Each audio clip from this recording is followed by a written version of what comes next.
warahmatullahi wabarakatuh. Perkenalkan, nama saya Andi Sapriyadi dengan NIM 201220526. Prodi Sistem Informasi kelas A dari kelompok akan membawakan materi tentang relasi. Baik, langsung saja kita ke materinya. Relasi biner R antara himpunan A dan B adalah himpunan bagian dari A kali B. Notasi R atau subnet A kali B. A, R, B adalah notasi untuk A, B, elemen R yang artinya A dihubungkan dengan B oleh R. A bukan R adalah notasi untuk A atau B bukan himpunan R, yang artinya A tidak dihubungkan oleh B oleh relasi R. Himpunan A disebut daerah asal, domain, dari R, dan himpunan B disebut daerah hasil atau range dari R. Dapat melihat beberapa contoh berikut ini.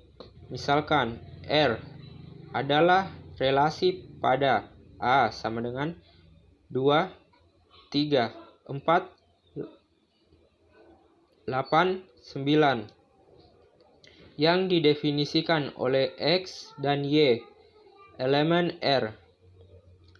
Jika X adalah faktor prima dari Y, maka R adalah 2,2, 2,4, 2,8, 3,3, 3,9. Sekian, terima kasih. Assalamualaikum warahmatullahi wabarakatuh. Perkenalkan, nama saya Erik Aprialdi dengan nomor NIM 2012200533. Persentase relasi dengan diagram panah.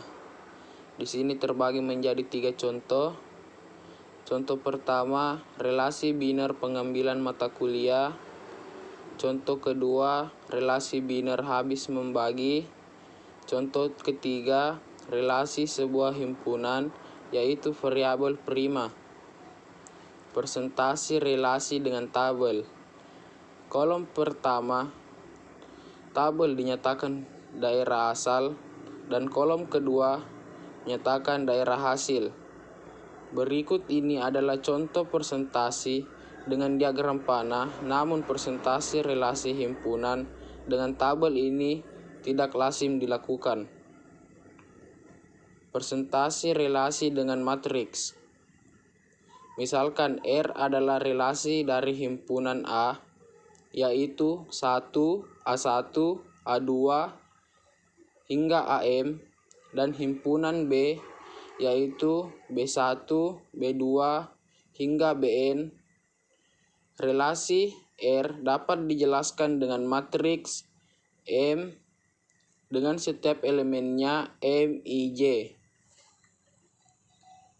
di mana bilangan matriks pada posisi IJ bernilai 1 jika ia dihubungkan dengan BJ, dan bernilai 0 jika AI tidak dihubungkan dengan BJ. Relasi pengambilan mata kuliah sebelumnya dapat dinyatakan sebagai berikut, yaitu A1 sebagai Amir, A2 Budi, A3 Cecep, B1 IF 221, B2 IF 251, B3 IF 342, B4 IF 323. Karena Amir tidak mengambil mata kuliah IF 221, maka nilai matriks pada baris pertama dan kolom pertama adalah 0. Demikian juga dengan kuliah IF 342 dipresentasikan sebagai B3. Karena tidak ada mahasiswa yang mengambil kuliah tersebut, maka kolom ketiga mempresentasikan elemen B3 bernilai 0 semua. Relasi R pada sebuah himpunan adalah unik, yaitu Matriks bujur sangkar. Relasi faktor sebuah himpunan A dapat dipresentasikan sebagai berikut. Karena hanya elemen 1 yaitu 2 dan elemen 2 yaitu 3 yang merupakan faktor prima, maka dapat dilihat bahwa baris ketiga dan baris kelima yang mempresentasikan faktor 8, 4, 8, 9 semuanya bernilai 0. Persentase graf berarah di sini terbagi menjadi 5. Yang pertama, relasi sebuah himpunan dapat dipresentasikan secara grafis dengan graf berarah. Yang kedua, graf berarah tidak didefinisikan untuk mempresentasikan relasi dari suatu himpunan ke himpunan lain. Yang ketiga, tiap elemen himpunan dinyatakan dengan sebuah titik, disebut juga simpul atau vertex, dengan tiap pasangannya terurut dinyatakan dengan busur ARC. Jika AB elemen R, maka sebuah busur dibuat dari simpul A ke simpul B. Simpul A disebut asal, initial vertex, dan simpul B disebut simpul tujuan atau terminal vertex. Yang kelima, pasangan berurut A dinyatakan dengan busur dari simpul A ke A sendiri. Busur semacam ini disebut galang atau kala. Sebagai contoh pada himpunan A, seperti relasi yang tampak pada layar, maka persentase graf berarah ditunjukkan pada gambar sebagai berikut. Pasangan berurut AA dihubungkan dengan busur A ke dirinya sendiri. Busur semacam ini disebut sebagai galang atau kala. Terima kasih, saya berikan ke pemateri selanjutnya. Bismillahirrahmanirrahim. Assalamualaikum warahmatullahi wabarakatuh. Perkenalkan, nama saya Aswar, NIM 20.122.0532. Baik, di sini saya akan menjelaskan sifat-sifat relasi biner.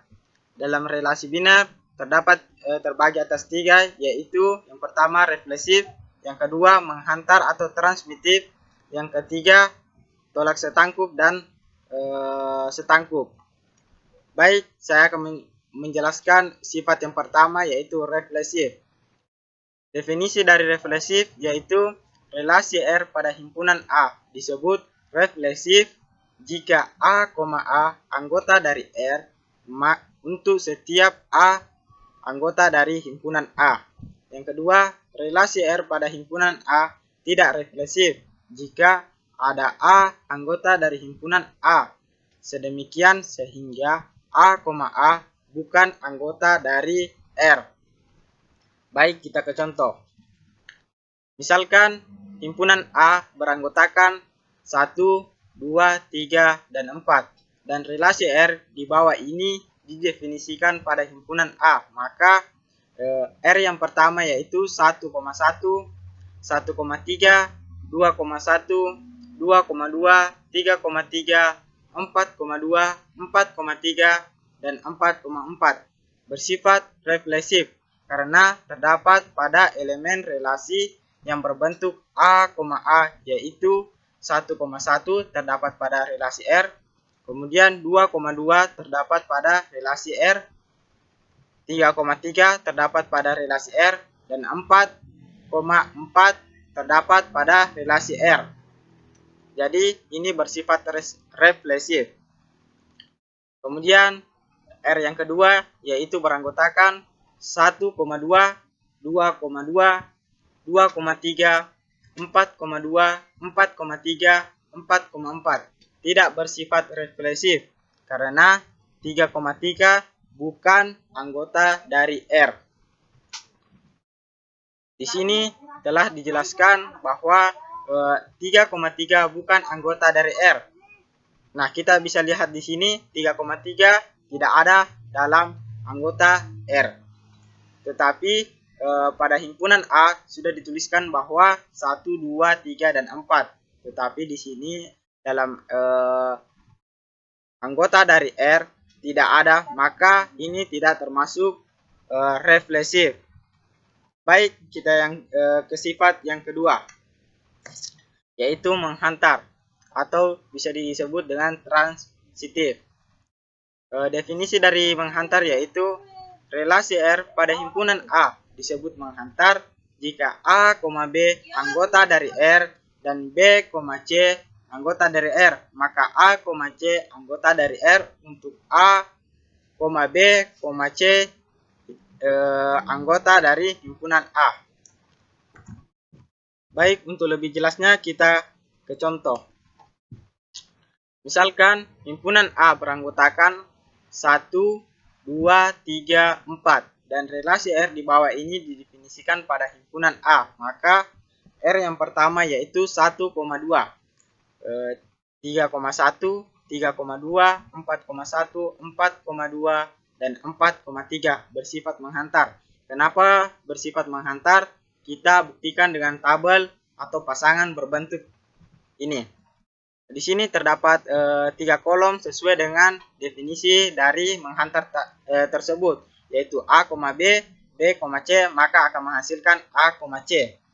Kita buktikan 3,2 apakah terdapat dalam anggota R 3,2 ini. Kemudian 2,1 ini, kemudian A, C.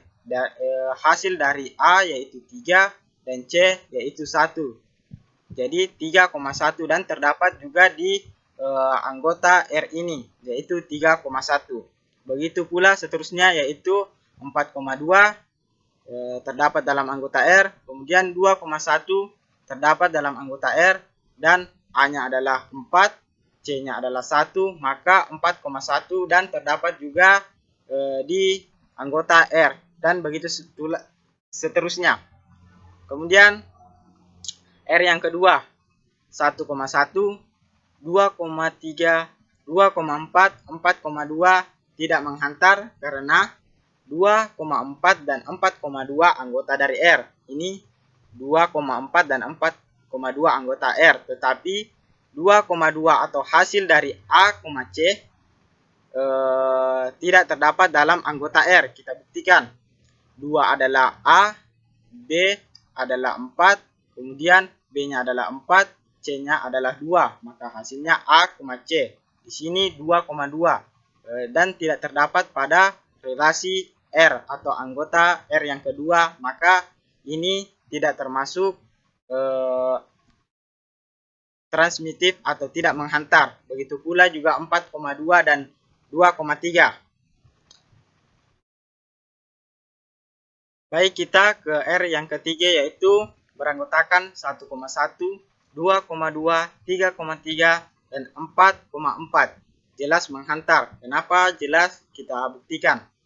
Yaitu 1,1 kita anggap A-nya adalah 1, B-nya adalah 1. Kemudian kita balik, B-nya adalah 1, C-nya adalah 1, maka menghasilkan A, C yaitu 1,1. Kemudian kita buktikan anggota yang kedua yaitu 2 adalah A, 2-nya adalah A, kemudian B-nya adalah 2, C-nya adalah 2, kemudian A, C yaitu A-nya adalah 2, C-nya adalah 2. Maka begitu pula seterusnya. Maka dapat disimpulkan bahwa ini bersifat menghantar atau transmitif. Kemudian relasi R beranggotakan 1,2, 3,4 menghantar karena tidak ada A, B anggota dari R dan B, C anggota dari R. Sedemikian sehingga A, C anggota dari R. Nah, kemudian saya dapat simpulkan di sini bahwa dalam relasi R beranggotakan 2 anggota saja, sedangkan definisi dari menghantar atau transitif tersebut harus beranggotakan 3 untuk dapat menentukan apakah ia bersifat menghantar atau tidak. Tetapi syarat dari salah satu transitif yaitu jika hanya beranggotakan dua relasi R-nya, maka ia bersifat menghantar. Kemudian relasi yang berisi satu elemen seperti R, yaitu beranggotakan 4,5 selalu menghantar. Nah, sama dengan bagian D tadi, bahwa jika R-nya hanya beranggotakan 1 atau 2, maka sifat tersebut termasuk menghantar karena tidak dapat disimpulkan. Baik, kita ke sifat yang ketiga, yaitu setangkup dan tolak setangkup. Setangkup dan tolak setangkup. Relasi R pada himpunan A disebut setangkup jika A, B anggota dari R, maka B, A anggota dari R untuk A, B anggota himpunan A. Kemudian relasi R pada himpunan A tidak setangkup jika A, B anggota dari R sedemikian sehingga B, A bukan anggota dari R. Kemudian relasi R pada himpunan A sedemikian sehingga A, B anggota dari R dan B, A anggota dari R hanya jika A sama dengan B.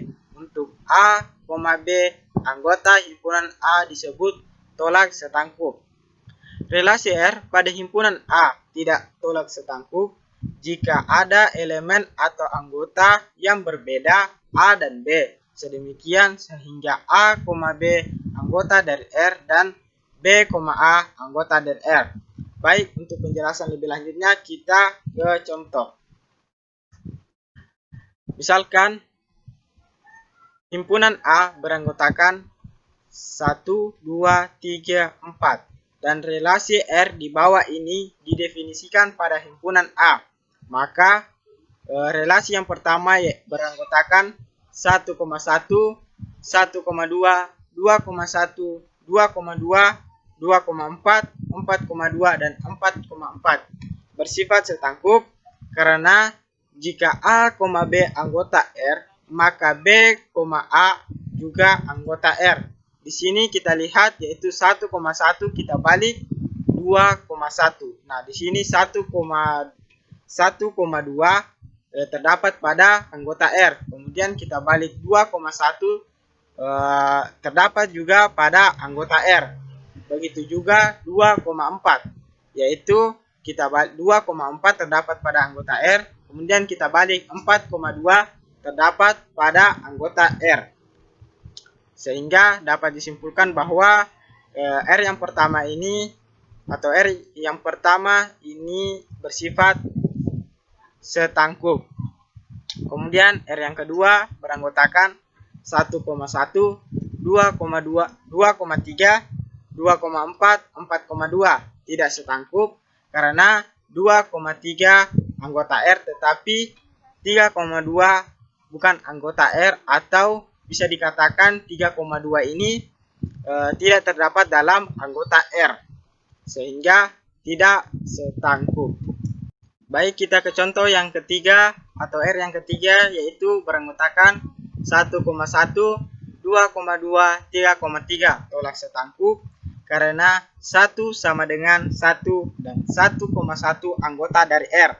Nah, kita buktikan dengan definisi tolak setangkup tadi bahwa A-nya adalah 1, B-nya adalah 1. Kemudian kita balik B-nya adalah 1, A-nya adalah 1. Jadi A sama dengan B, jadi 1,1. Kemudian 2 sama dengan 2 dan 2,2 anggota dari R. Kita buktikan sama dengan definisi tolak setangkup tadi bahwa 2 adalah A, B adalah 2, kemudian kita balik lagi B-nya adalah 2, kemudian A-nya adalah 2. Sehingga 2 sama dengan 2. Begitu pula dengan yang ketiga. Kemudian R yang keempat atau D yaitu beranggotakan 1,1, 1,2, 2,2, 2,3 tolak setangkup karena 1,1 sama dengan 1,1 anggota dari R dan 1 sama dengan 1. Dan di sini juga 2,2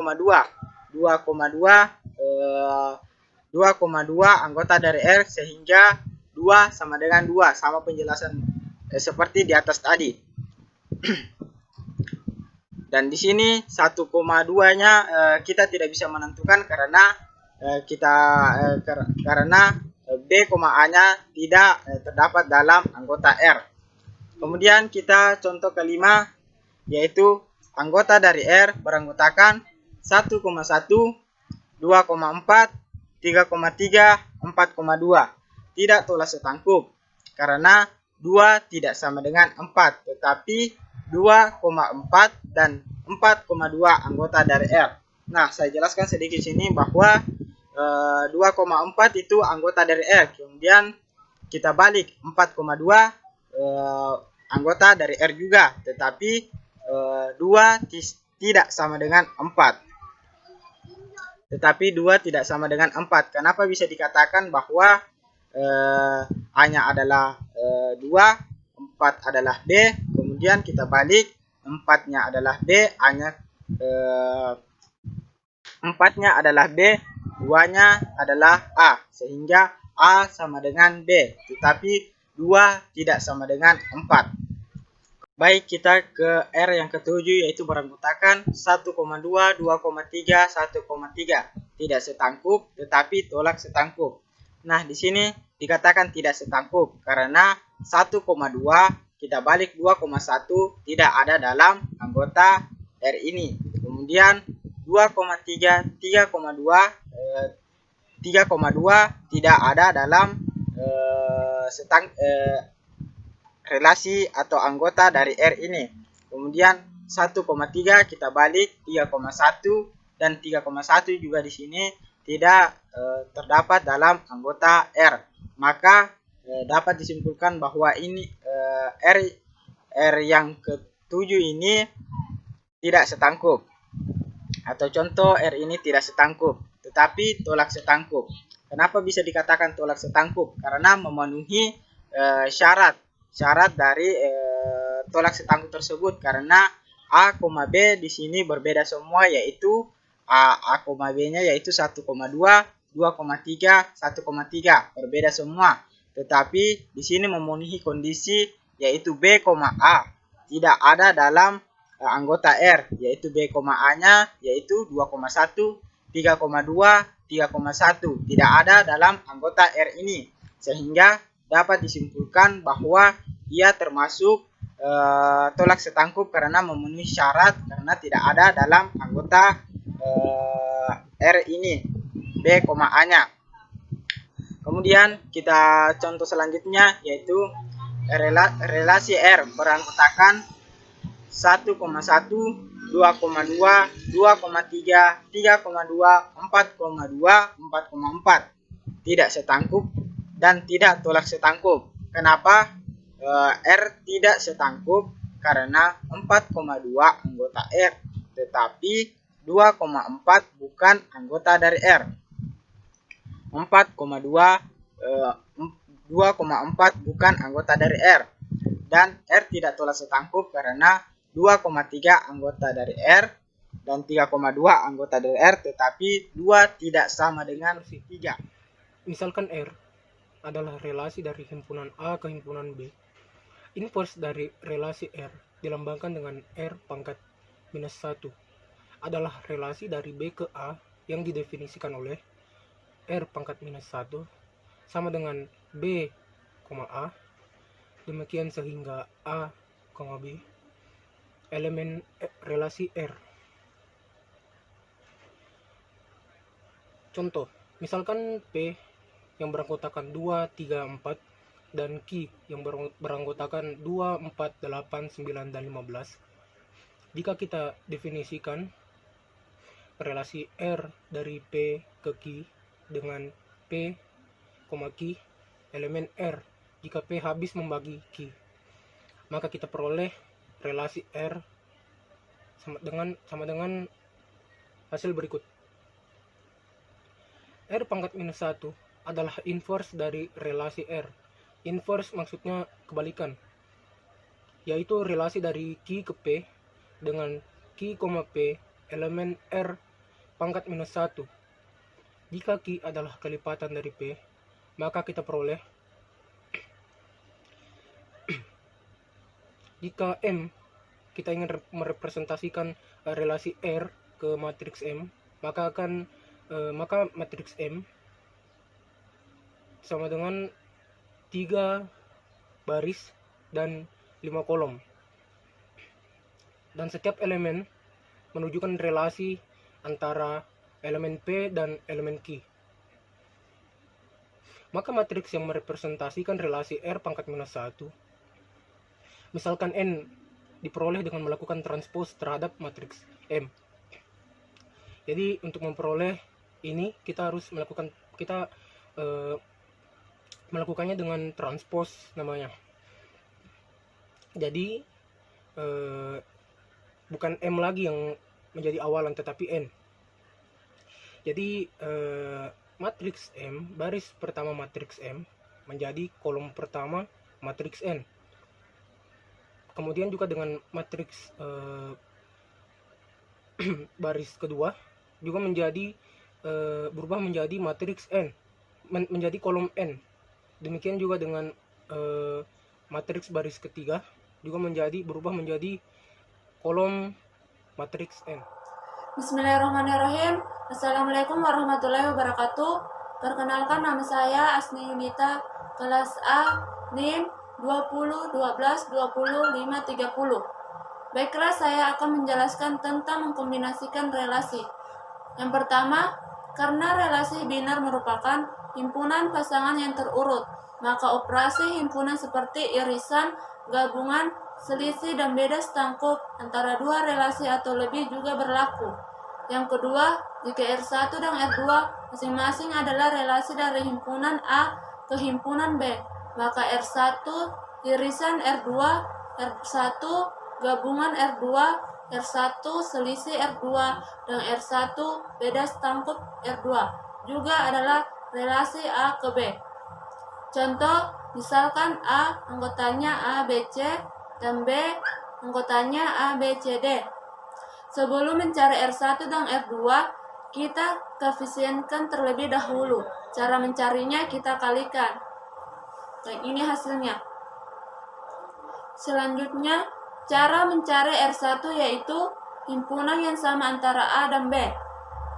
Hasilnya A, B, B, C, C.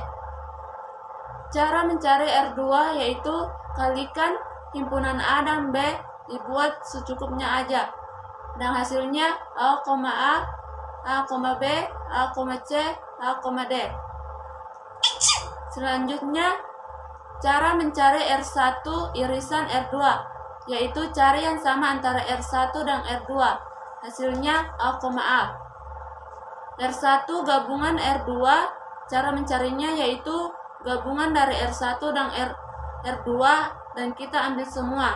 Hasilnya A, B, B, C, C, A, B, C, D. Cara mencari R1 selisih R2 yaitu cari yang tidak ada pada himpunan atau relasi R2. Hasilnya B, C, C. Cara mencari R2 selisih R1 yaitu cari yang tidak ada pada relasi R1. Hasilnya A, B, C, D. Selanjutnya, cara mencari R1 beda setangkup R2 yaitu tulis semua antara R1 dan R2 kecuali yang sama. Hasilnya B, C, C, A, B, C, D. Selanjutnya kita ke materi selanjutnya. Assalamualaikum warahmatullahi wabarakatuh. Perkenalkan, nama saya Skiratul Murtazi dengan nomor NIM 201220529, Prodi Sistem Informasi. Baik, langsung saja kita beralih ke materi yaitu fungsi. Misalkan A dan B himpunan, relasi biner F dari A ke B merupakan suatu fungsi jika setiap elemen di dalam A dihubungkan dengan tepat satu elemen di dalam B. Jika F adalah fungsi dari A ke B, kita menuliskan F memetakan A ke B. Kemudian A disebut daerah asal atau domain dari F dan B disebut daerah hasil kodomain dari F. Kemudian nama lain untuk fungsi adalah pemetaan atau transformasi. Dan kita menuliskan FA sama dengan B jika elemen A di dalam A dihubungkan dengan elemen B di dalam B. Jika FA sama dengan B, maka B dinamakan bayangan, image, dari A dan A dinamakan prabayangan atau pra-image dari B. Kemudian himpunan yang berisi semua nilai pemetaan F disebut jelajah, range dari F. Perhatikan bahwa jelajah dari F adalah himpunan bagian atau mungkin proper subset dari B. Kemudian fungsi adalah relasi yang khusus. Yang pertama, tiap elemen di dalam himpunan A harus digunakan oleh prosedur atau kaidah yang mendefinisikan F. Kemudian yang kedua, frasa dihubungkan dengan tepat satu elemen di dalam B.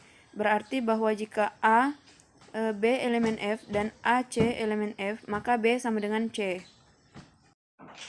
Fungsi dapat dispesifikasikan dalam berbagai bentuk, diantaranya himpunan pasangan terurut seperti pada relasi, formula pengisian nilai attachment, contoh fx sama dengan 2x tambah 10, fx sama dengan x pangkat 2, dan fx sama dengan 1/x. Kemudian kata-kata contoh, f adalah fungsi yang memetakan jumlah bit 1 di dalam suatu string biner. Kemudian kode program atau source code, contoh fungsi menghitung x. Fungsi f dikatakan 1 ke 1 atau 1 to 1 atau injektif jika tidak ada dua elemen himpunan A yang memiliki bayangan yang sama.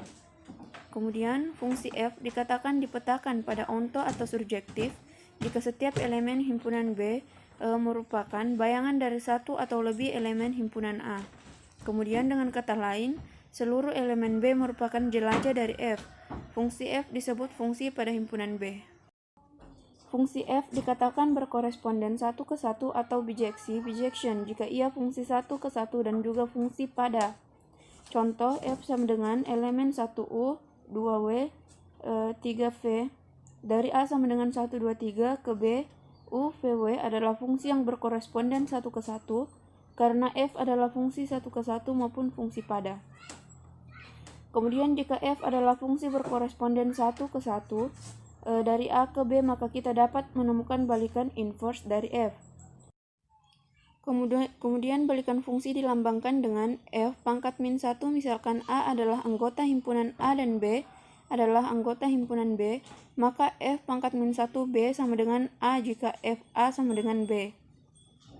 Kemudian fungsi yang berkoresponden 1 ke 1 sering dinamakan juga fungsi yang invertible atau dapat dibalikkan karena kita dapat mendefinisikan fungsi balikannya.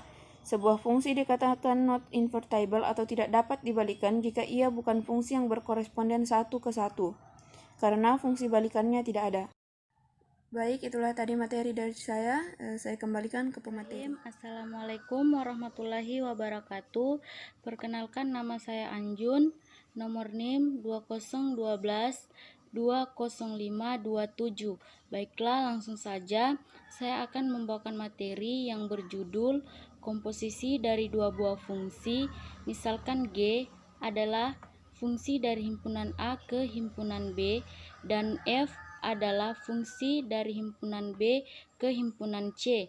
Komposisi F dan G dinotasikan dengan F bundar G. Bundar G adalah fungsi dari A ke C yang didefinisikan oleh F bundar G A sama dengan FGA.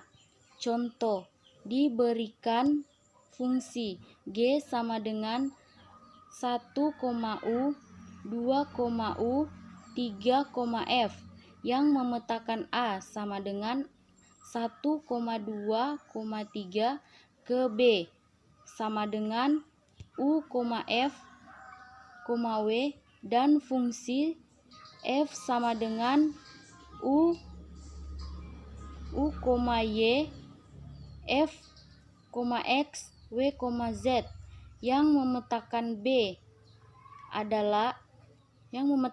sama dengan U, F, W ke C sama dengan X, Y,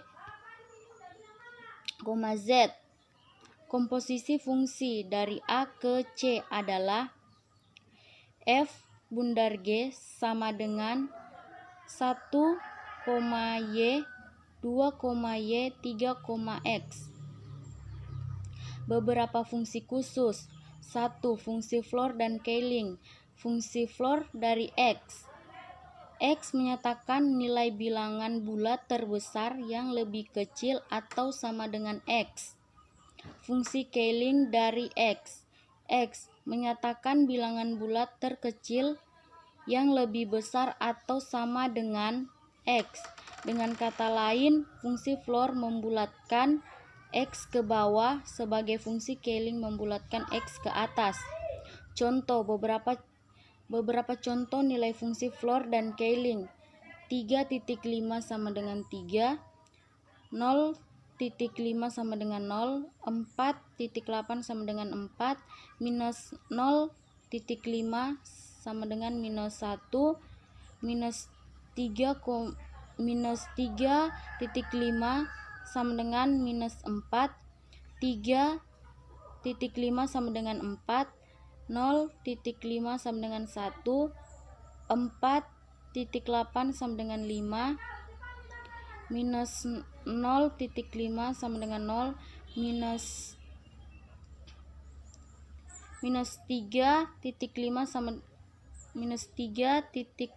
dengan minus 3. Fungsi moladu.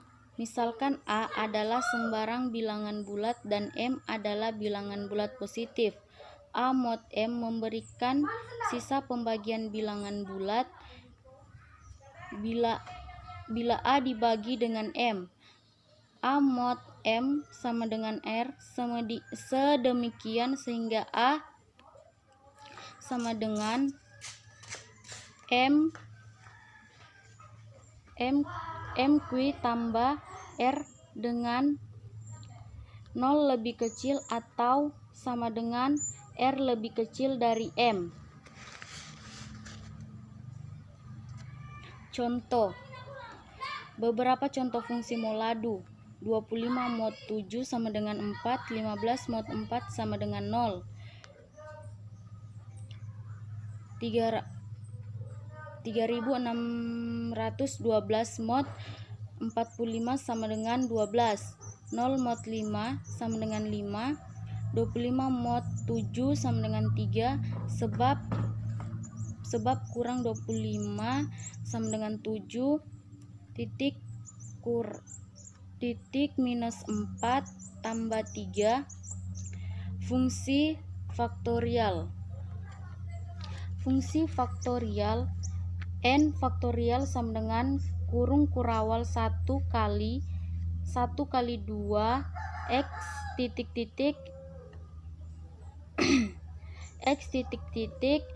x n kurang 1 x n sama dengan 0 lebih kecil daripada n.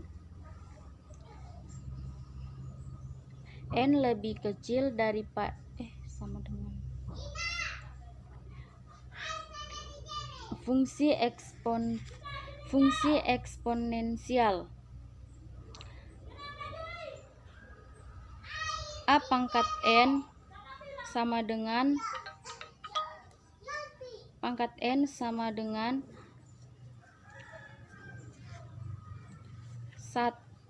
1 A kali A kali titik kali A, N lebih kecil daripada O. Untuk kasus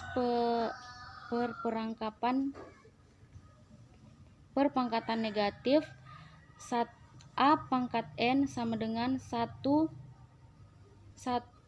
per A pangkat N. Fungsi logaritmik.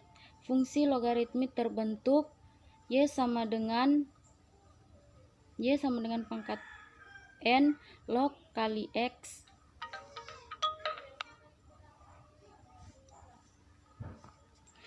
Itulah tadi materi yang saya bawakan. Lebih dan kurangnya mohon dimaafkan. Saya akhiri, wabillahi taufiq wal hidayah. Wassalamualaikum warahmatullahi wabarakatuh. Perkenalkan, nama saya Asria Haningsih, NIM 201220531, Prodi Sistem Informasi. Judul materi saya yaitu fungsi rekursif. Fungsi F dikatakan fungsi rekursif jika definisi fungsi mengacu pada dirinya sendiri. Contoh, n faktorial sama dengan 1 dikali 2 dikali dalam kurung n per 1 dikali n sama dengan n per 1 faktorial dikali n. N faktorial buka kurung kurawal 1 dikali n dikali dalam kurung n per 1 faktorial 1 n sama dengan 0, n lebih besar dari 0. Fungsi rekursif disusun oleh dua bagian. A. Basis, bagian yang berisi nilai awal tidak mengacu pada dirinya sendiri. Bagian ini juga sekaligus menghentikan definisi rekursif. B. Recurrence, bagian ini mendefinisikan argumen fungsi dalam terminologi dirinya sendiri. Setiap kali fungsi mengacu pada dirinya sendiri, argumen dari fungsi harus lebih dekat ke nilai awal atau basis. Selanjutnya, contoh definisi rekursif dan faktorial. A. Basis n faktorial sama dengan 1 jika n sama dengan 0. B. Recurrence, n faktorial sama dengan n dalam kurung n per 1 faktorial jika n lebih besar dari 0. Selanjutnya, dihitung dengan langkah berikut. 1. 5 faktorial 5 dikali 4 faktorial recurrence. 2. 4 faktorial 4 dikali 3 faktorial 3 faktorial sama dengan 3 dikali 2 faktorial. 4. 2 faktorial sama dengan 2 kali 1 faktorial. 5. 1 faktorial sama dengan 1 dikali 0 faktorial. 6. 0 faktorial sama dengan 2. Sebaliknya, 6. 0 faktorial sama dengan 1. 5. 1 faktorial sama dengan 1 dikali 0 faktorial sama dengan 1 dikali 1 sama dengan 1. 4. 2 faktorial sama dengan 2 dikali 1 faktorial sama dengan 2 dikali 1 sama dengan 2. 3 faktorial sama dengan 3 kali 2 faktorial sama dengan 3 kali 2 sama dengan 6. 2. 4 faktorial sama dengan 4 dikali 3 faktorial sama dengan 4 dikali 6 sama dengan 24. 1. 5 faktorial sama dengan 5 kali 4 faktorial sama dengan 5 kali 24 sama dengan 120. Jadi 5 faktorial hasilnya adalah 120 atau sama dengan 120. Contoh 4. Di bawah ini adalah contoh fungsi rekursif lainnya. 1. Fx sama dengan buka kurung kurawal 2f dalam kurung x min 1 tambah x pangkat 2 0 x sama dengan 0 x banding dengan 0. 2. Fungsi Chebyshev t dalam kurung nx sama dengan buka kurung kurawal 2xt dalam kurung n per 1 dikali x 1xt 2 per 2 dikali x, n sama dengan 0, n sama dengan 1, n lebih besar dari 1. Fungsi Fibonacci fn sama dengan buka kurung kurawal 1 0 n sama dengan 0, n sama dengan 1. Sekian dan terima kasih. Assalamualaikum warahmatullahi wabarakatuh.